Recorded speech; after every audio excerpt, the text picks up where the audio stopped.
بسم اللہ الرحمن الرحیم۔ السلام علیکم ناظرین، اس چینل کو ضرور سبسکرائب کیجیے گا۔ ایک شخص چھینک روکنے کے لیے طرح طرح کے منہ بنا رہا تھا۔ ساتھ بیٹھے ایک آدمی نے کہا، بھائی آپ چھینک کیوں نہیں لیتے؟ اس آدمی نے کہا، بھائی میری بیوی نے کہا تھا کہ جب بھی تمہیں چھینک آئے تو سمجھ لینا میں تمہیں بلا رہی ہوں۔ دوسرے شخص نے کہا، اس میں پریشانی کی کیا بات ہے؟ پہلا شخص، عجیب احمق آدمی ہو بھائی، میری بیوی مر چکی ہے۔ میاں بیوی ہونے والے داماد کے بارے میں باتیں کر رہے تھے۔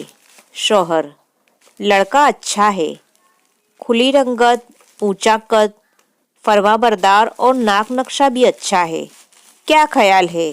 بیوی، لیکن اس میں ایک خرابی ہے، جب وہ ہنستا ہے تو اس کے دانت باہر آ جاتے ہیں اور چہرہ برا لگنے لگتا ہے۔